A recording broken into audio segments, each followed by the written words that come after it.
अस्सलाम वालेकुम everyone, I hope you will be fine. आज हमारा एसे सीरीज का सेकंड लेक्चर है। इससे पहले लेक्चर में हमने ये देखा था कि एसे का टाइम क्या होता है, उस टाइम की डिस्ट्रीब्यूशन आपने कैसे करनी है। ठीक है, अगर आपके पास 120 मिनट्स हैं तो आपने उसको कैसे डिस्ट्रीब्यूट करना है, 180 मिनट्स हैं तो आपने उसको कैसे डिस्ट्रीब्यूट करना है। ठीक है, तो ये सारी की सारी चीजें जो है वो कल वाले लेक्चर में या जो प्रीवियस लेक्चर था हमारा उसमें हमने देखी हैं। आज जो है वो हम थोड़ा सा जो है वो इसको आगे लेके चलेंगे और देखेंगे कि प्रैक्टिकली जो है वो आपने ऐसे का आगाज कहाँ से करना है, फर्स्ट स्टेप जो है वो आपने कहाँ से लेना है। तो बहुत सारे बच्चे जो है वो इस चीज में कंफ्यूज हैं कि सर हमें समझ नहीं आ रही कि स्टार्टिंग पॉइंट क्या होना चाहिए। तो वो स्टार्टिंग पॉइंट जो है वो उनको नहीं मिल रहा। उसकी वजह ये है कि चूंकि बहुत सारा डाटा अवेलेबल है, बहुत सारे तरीकाकार मौजूद हैं, बहुत सारे मेंटोर्स ने बड़े अच्छे अच्छे इस पे लेक्चर्स बनाए हुए हैं, बड़े अच्छे जो है वो वीडियो लेक्चर्स यूट्यूब पे भी मौजूद हैं, बाकी जगहों पे भी हैं।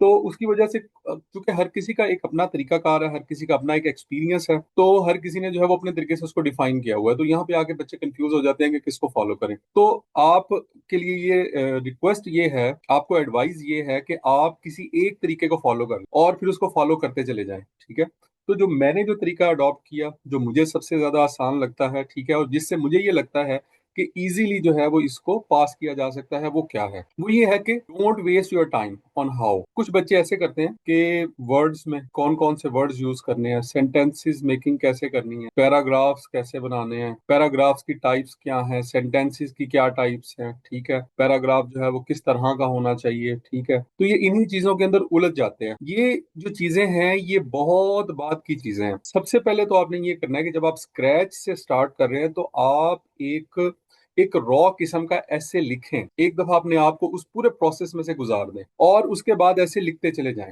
फिर आप जो इसकी जो टेक्निक्स हैं, जो गाइडलाइंस आपको मिल रही हैं, उसको आप इसके ऊपर अप्लाई करते चले जाएं। ठीक है, तो आपने जो है वो ज्यादा टाइम हाउ के ऊपर वेस्ट नहीं करना। कैसे?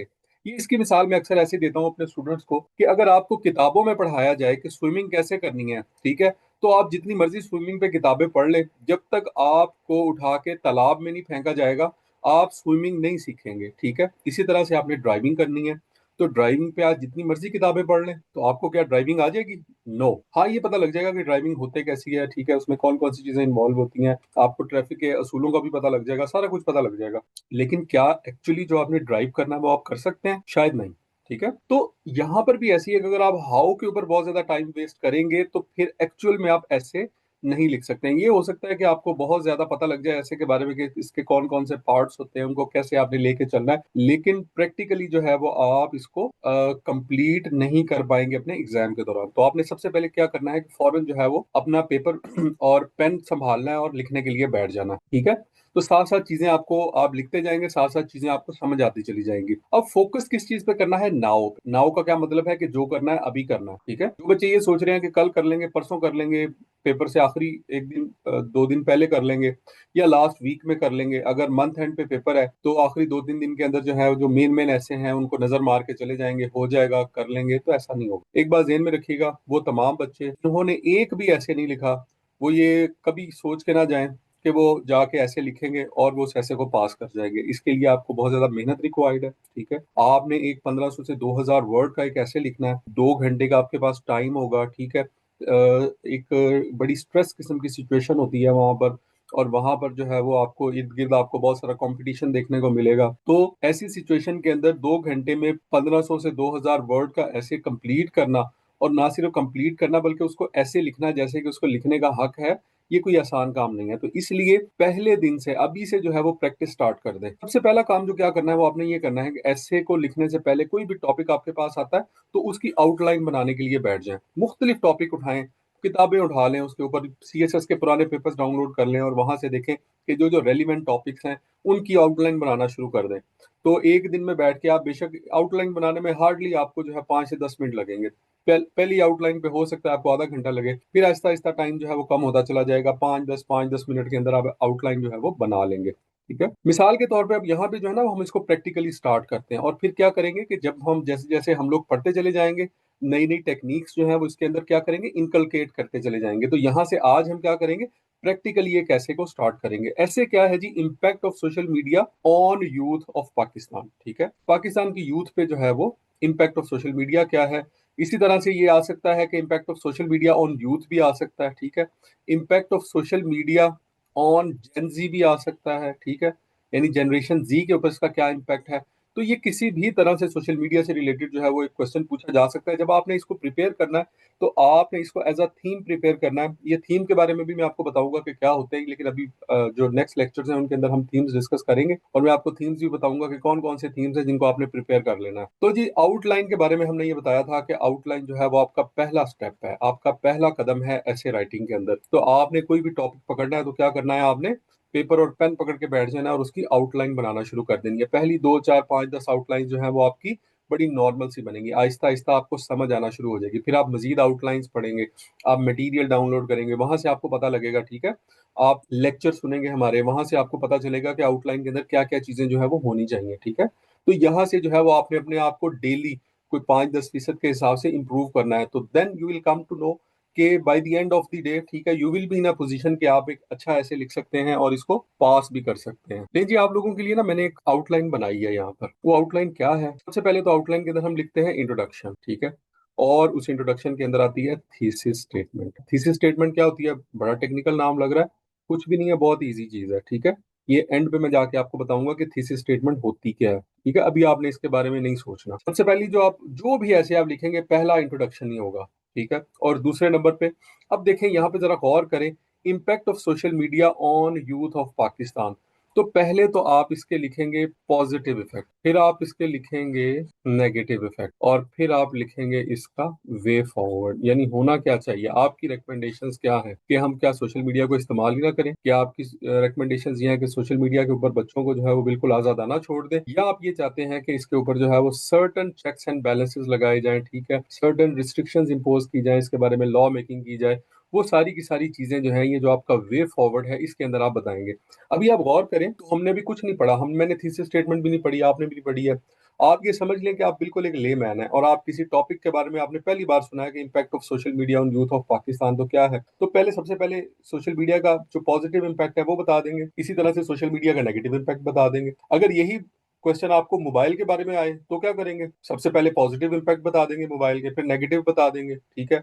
यही अगर आपको इंटरनेट के बारे में आए तो क्या करेंगे, इंटरनेट के पॉजिटिव इम्पैक्ट, नेगेटिव इम्पैक्ट और वे फॉरवर्ड। यही क्वेश्चन जो है वो अगर आपको जो है वो बाइक के बारे में आए कि जो यूथ जो है वो उनको वो जो बाइक चलाती है उसके ऊपर बहुत ज्यादा एक्सीडेंट्स होते हैं, उसकी वजह से उसका इम्पैक्ट बताएं जी। तो आप उसमें क्या करेंगे, पॉजिटिव इम्पैक्ट बता देंगे कि यूथ को जो है वो बाइक जो वो इस्तेमाल करते हैं, ठीक है। पहले जो है वो साइकिल बहुत ज्यादा होती थी, आज से अगर 15-20 साल पहले देखते तो नौजवानों के पास साइकिल होती थी आमतौर पे, अब जो है वो बाइक के ऊपर वो बच्चे जो है वो सफर करते हैं। तो उसका फायदा भी बताएंगे, ठीक है, उसके नेगेटिव इम्पैक्ट्स भी बताएंगे और वे फॉरवर्ड भी बताएंगे। तो कहने का मतलब ये है कि आप जब एक ऐसे में से अपने आप को गुजारेंगे तो ऐसे कितने ही ऐसे हैं जो कि इससे मिलते जुलते हैं, वो सारे आपके क्लियर होते चले जाएंगे। तो वजह ये है, प्रॉब्लम ये है कि बच्चे कंफ्यूज इसलिए हैं क्योंकि वो हाथ से काम नहीं करे, वो ये कहते हैं कि हम लोग के पास कोई ऐसे आ जाए, ऐसा उसको हम लोग वो रटा लगा लें और एग्जाम के अंदर भी वही आ जाए। ऐसा नहीं होगा, बहुत कम ऐसा होता है कि जो आपने याद किए हुए एग्जैक्टली वैसा ही आए। होता ये है कि आप उस थीम को प्रिपेयर करते हैं और थीम से रिलेटेड जो है वो आपको ऐसे आते हैं। सीएसएस में तो वैसे 8-10 ऐसे होते हैं, यहाँ पर जो है वो तो टोटल 4 या 5 ऐसे आने हैं आपको। तो इस लिहाज से आपने ये देखना है कि जो भी टॉपिक आपने प्रिपेयर करना है उसको इस तरह से प्रिपेयर करना है कि किसी भी एंगल से क्वेश्चन आ जाए तो आप उसको सॉल्व कर सके। तो पहला हमने कहा था कि पॉजिटिव इम्पैक्ट, ये इसकी दूसरी हेडिंग इसने बनाई हुई है, positive effects of social media on you. पहला इसमें लिखा है जी, अब आप देखें पॉजिटिव इफेक्ट्स अगर आप ढूंढना शुरू कर दें तो क्या करेंगे कि फ्रेंड्स एंड फैमिली के साथ कनेक्शन आपका बिल्ड हो जाता है, पुराने दोस्त मिल जाते हैं, ठीक है। तो ये पहला जो है वो ये बन जाता है। उसके बाद आपको इंफॉर्मेशन जो है वो बहुत ज्यादा मिलती है, बहुत सारे लोग जो है वो सोशल मीडिया के थ्रू मुख्तलिफ पेजेस के साथ लिंक है, जैसे आप हमारे साथ लिंक है, हमारा फेसबुक पेज है, हमारा हमारा यूट्यूब चैनल है, इसी तरह से हम बाकी जो प्लेटफॉर्म्स हैं उसके ऊपर भी जो है वो हमारे जो चैनल्स हैं ये हैंडल मौजूद है। तो वहां पर भी जो है वो आपके पास एक्सेस टू इन्फॉर्मेशन भी है, ठीक है, और एक्सेस टू एजुकेशन भी है। देखिए इन्फॉर्मेशन मिल रही है तो एजुकेशन भी मिल रही है। अब इन्फॉर्मेशन से मुराद क्या है, मिसाल के तौर पे आपको जॉब से रिलेटेड इन्फॉर्मेशन कहाँ से मिली है, क्या आप लोग डेली जो है पीपीएससी की वेबसाइट विजिट करते हैं, सारे के सारे शायद 5 से 10% लोग होंगे, बाकियों को कहाँ से मिली है, सोशल मीडिया से। तो एक्सेस टू इन्फॉर्मेशन तो है, फायदा तो है इसका। तो आपने क्या करना है, आपने उस सिचुएशन के अंदर चले जाना है और उसके बाद फिर आपने उसमें जब ब्रेन स्टॉर्मिंग करेंगे, जब सोचेंगे, जब आप आज से सोचेंगे डेली, अपना ये जो थॉट प्रोसेस है, ये जो दिमाग है आपका, इसको घुमाएंगे तो आपको पता चलेगा कि आपने किस तरह से जो है वो एक आउटलाइन बनानी है। जब एक आउटलाइन बनाना आप सीख जाएंगे तो फिर उस आउटलाइन के अंदर डाटा पुट करना आपके लिए मसला नहीं होगा। तो एक्सेस टू एजुकेशन जो है वो भी हमारे लिए सोशल मीडिया के थ्रू, बहुत सारे टीचर्स हैं जो फेसबुक पे पढ़ा रहे हैं, यूट्यूब पे पढ़ा रहे हैं, और जो है वो एक बहुत बड़ा जबरदस्त सोर्स है स्टूडेंट्स के लिए, ठीक है, एजुकेशन का। और विदाउट एनी कॉस्ट कोई भी टॉपिक आपने समझना हो तो आप जो है वो सोशल मीडिया से, आप जो यूट्यूब है या बाकी जो भी वीडियोज हैं वहां से आप अंडरस्टैंड कर सकते हैं। इसके अलावा जी एंटरटेनमेंट का सोर्स है वो तो है ही है, आपको पता है। सोशल एंड पॉलिटिकल अवेयरनेस जो है वो यहाँ से आपको पॉलिटिकली जो डेवलपमेंट्स हो रही हैं उसका पता चलता है, सोसाइटी के अंदर क्या हो रहा है उसका पता लगता है आपको, आपकी सोसाइटी में कौन कौन से नए लॉज बनाए जा रहे हैं उसका पता लगता है, ठीक है, जो जो डेवलपमेंट्स हो रही हैं वो पता लगता है। आपके इर्द गिर्द के जो लोग हैं उनके बारे में, उनकी लाइफ के बारे में, वो कहाँ पे हैं, कहाँ ट्रैवल कर रहे हैं, कहाँ हैंग आउट कर रहे हैं, ये सब आपको पता चलता है। तो this is all about the positive effects of social media. अब इसके नेगेटिव इफेक्ट्स की बात करेंगे। नेगेटिव इम्पैक्ट में अगर आप 1 मिनट के लिए सोचें, जरा इस वीडियो को यहाँ पॉज कर दें और अपने दिमाग में सोचें कि सोशल मीडिया का क्या नेगेटिव इम्पैक्ट हो सकता है, तो क्या होगा जी इसका नेगेटिव इम्पैक्ट? बच्चे टाइम वेस्ट करते हैं, ठीक है, पहला ये है।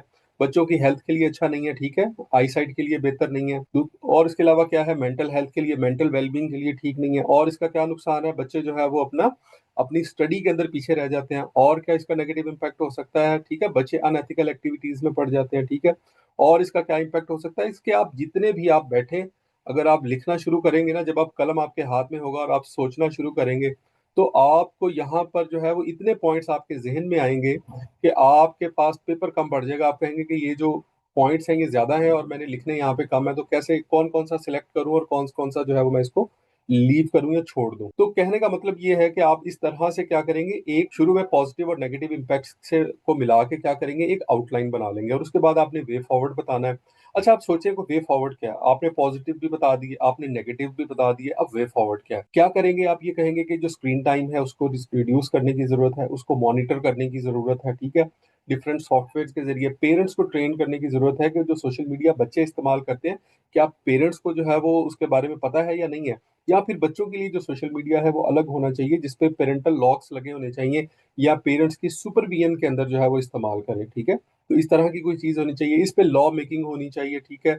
इस पे जो है वो लॉ की जो इन्फोर्समेंट है with true letter and spirit, उसको इंश्योर किया जाना चाहिए। तो यहाँ पे अगर आप वे फॉरवर्ड के ऊपर भी सोचना शुरू कर दें तो आपको इतने वे फॉरवर्ड मिलेंगे कि बेहिसाब हो जाए। अब आपने क्या करना है, being a student of English, ऐसे आपने उसमें से अगर बहुत सारे आपको मिल रहे हैं आप लिखते चले जाएं, ठीक है।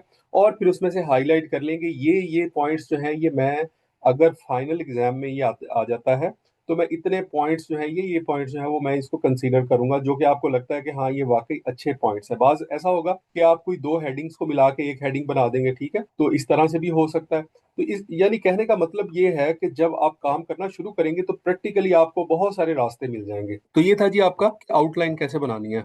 हमने इसके क्या किया, पॉजिटिव इम्पैक्ट्स लिख दिए, नेगेटिव इम्पैक्ट लिख दिए और वे फॉरवर्ड को डिस्कस किया। अब आप देखेंगे एक्चुअल में ये क्या बना हुआ है, क्या हमने जो डिस्कस किया वो ऐसे ही है या कुछ और है। ले जी नेगेटिव इम्पैक्ट्स की बात करें तो क्या है, वेस्टेज ऑफ टाइम है, एडिक्शन है, साइबर बुलिंग जो है वो इस पे होती है, ठीक है, हरासमेंट करते हैं लोग online, disruption of mental health है जी, मेंटल हेल्थ और वेलबींग जो है वो डिसरप्ट हो जाती है। रिड्यूस्ड पर्सनल इंटरेक्शन जो है वो कम हो जाता है, बच्चे जो हैं वो आपस में घुल मिलते के बैठते नहीं है एक दूसरे, जब इवन के ऐसा होता है कि जब लोगों के साथ उनका इंटरेक्शन होता है तो वो वहां पर शाय फील कर रहे होते हैं, वहां पर जो है वो अनकंफर्टेबल फील कर रहे होते हैं। तो एलिनेशन फ्रॉम द फेथ और रिलीजन, ठीक है, और अपने रिलीजन या फेथ से, मजहब से भी जो है वो दूरी इख्तियार हो जाती है। जब मजहब से दूरी होती है तो उसकी वजह से क्या होता है कि आपका आपका जो आपका जो मेंटल हेल्थ है वो डिस्टर्ब होती है, ठीक है, आपकी जो मेंटल सेटिस्फेक्शन है वो डिस्टर्ब हो जाती है। तो ये सारी की सारी चीजें, बिकॉज हम सारे लोग जो हैं वो चाहे जो जिस रिलीजन के साथ है वो उस रिलीजन के अंदर उसको अपने आप को जो है वो एक पीसफुल समझता है, ठीक है, कि यानी कि अपनी हम क्या करते हैं कि जैसे जैसे हम अपनी जो रिलीजियस रिस्पॉन्सिबिलिटीज है, हम नमाज पढ़ते हैं हमें अच्छा फील होता है, ठीक है, हम कुरान पाक की तिलावत करते हैं हमें अच्छा फील होता है, ठीक है। तो एलिनेशन फ्रॉम फेथ और रिलीजन जो है उसकी वजह से क्या होता है कि ये लोग जो है वो क्या होता है, इससे इनकी जो मेंटल हेल्थ है या मेंटल वेलबींग है वो भी डिस्टर्ब हो जाती है। अच्छा, इसके बाद देखें जी नंबर 4 पे, हाउ टू ओवरकम, ये हमारा वे फॉरवर्ड था, ठीक है। इसमें हमने क्या कहा था, how to overcome negative impact of the social media. अब सोशल मीडिया या तो ये है कि आप बिल्कुल ये कहेंगे कि इसको खत्म कर दें। अच्छा, कुछ बच्चे यहाँ पे कहेंगे कि कोई एक आधा पॉइंट ऐड कर देंगे कि सोशल मीडिया जो है उसके ऊपर पाबंदी लग जानी चाहिए, पाकिस्तान में इसको बैन कर देना चाहिए, क्या? अब आप मुझे बताएं कमेंट सेक्शन में कि क्या इस तरह की हेडिंग आप बना सकते हैं, ठीक है। तो आपने ऑब्वियसली नहीं बना सकते, ठीक है।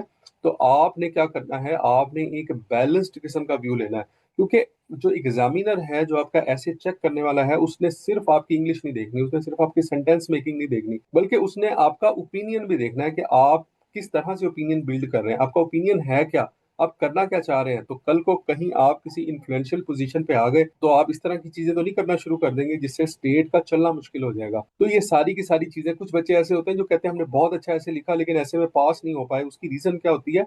उसकी रीजन यही होती है कि इस तरह का एग्रेशन होता है उनके, उनका जो स्टांस होता है, उनका जो एक्सप्रेशन होता है, उसके अंदर इस तरह की वायलेंट किस्म की चीजें होती हैं। ठीक है, तो सेटिंग लिमिट्स है जी, स्क्रीन टाइम की लिमिट जो है वो होनी चाहिए, पॉजिटिव यूज होना चाहिए सोशल मीडिया, उसको इनकरेज किया जाए और लोग आके बताएं उसको कि किस तरह से अच्छे तरीके से इसको इस्तेमाल किया जाता है। ठीक है, teaching the etiquettes of social media के एटिकेट्स जो है वो लोगों को सिखाए जाएं, लॉ मेकिंग की जाए जी ऑफेंडर्स के लिए जो सोशल मीडिया के ऊपर आके फ्रॉड करते हैं, हरेसमेंट करते हैं, बुलिंग करते हैं, इन सारे लोगों को जो है वो कानून के कटहरे में लाया जाए। और इसके अलावा training of the people in all walks of life, चूंकि अब सारे लोग जो है वो सोशल मीडिया से कनेक्टेड हैं, तो हर एरिया के अंदर, तमाम एरिया के अंदर, चाहे वो स्टूडेंट है, कोई कोई टीचर है, कोई बिजनेसमैन है, चाहे वो किसी भी कम्युनिटी से ताल्लुक रखता है, तो उन सबको जो है वो ट्रेनिंग दी जानी चाहिए, रेगुलरली ट्रेनिंग देनी चाहिए। ठीक है, ताकि ये लोग जो है इनको ये री इन्फोर्समेंट होती रहे कि हमने एक्चुअली सोशल मीडिया को कैसे इस्तेमाल करना है। ठीक है,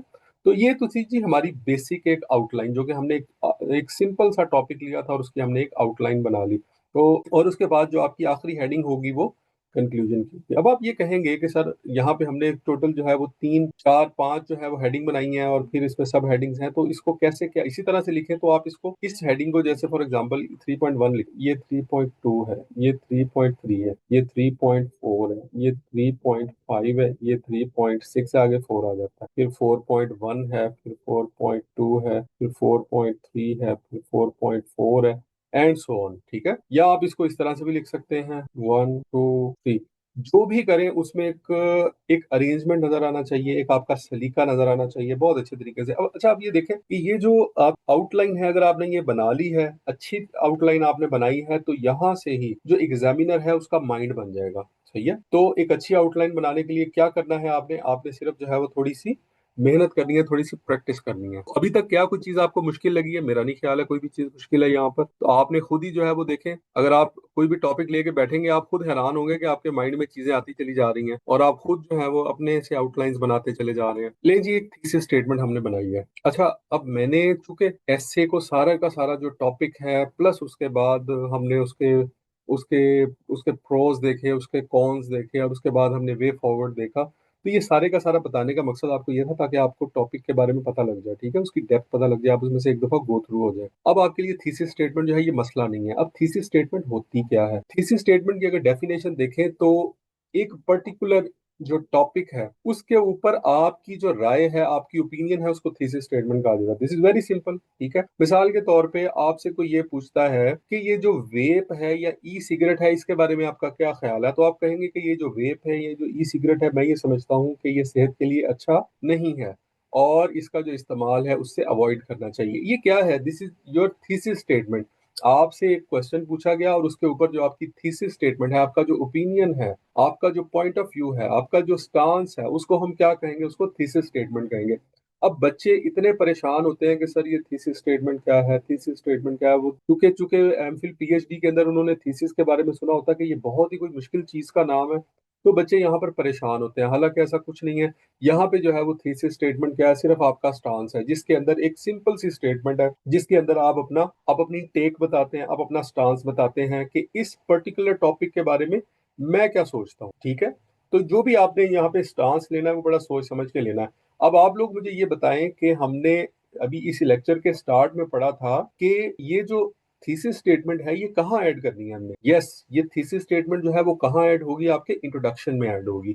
जब वो आपका इंट्रोडक्शन पढ़ेगा तो उसको ये पता लग जाएगा कि आगे इस ऐसे के अंदर जो है वो ये क्या क्या करने वाले हैं। ठीक है, तो उस इंट्रोडक्शन के अंदर क्या करेंगे? आप अपनी थीसिस स्टेटमेंट ऐड कर देंगे। ओके, तो उसके बाद फिर जो है वो फर्दर आगे आप अपनी आउटलाइन को एक्सपेंड करते चले जाएंगे। अब इस पे थीसिस स्टेटमेंट लिखी कैसे है?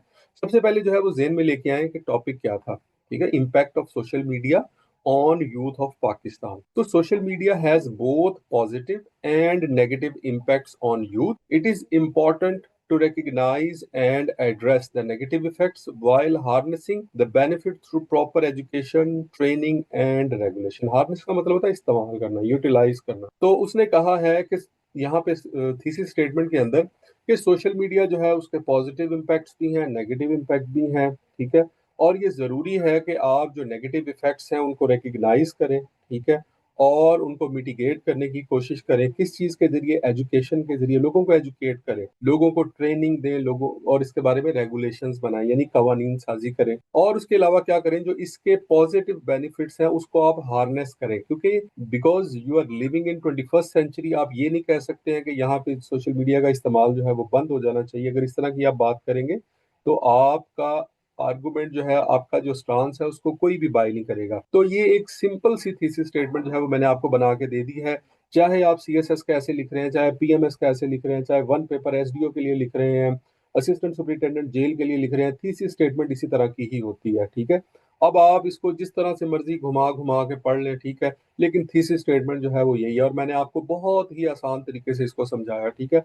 तो मैं इसके लिए बहुत ज्यादा टेक्निकल वर्ड्स इस्तेमाल नहीं करता, लेकिन चूंकि बच्चे इसमें बहुत कंफ्यूज थे कि सर थीसिस स्टेटमेंट की समझ नहीं आ रही होती क्या, तो मैंने आपको क्लियरली बता दिया कि ये क्या होती है। ये कुछ भी नहीं होता। जो आपका आपका स्टांस है, जो आपका ओपिनियन है उस टॉपिक के बारे में, वो जो है अगर आप उसको 3-4 लाइनों में लिख देते हैं तो वो आपकी थीसिस स्टेटमेंट है, ठीक है जी।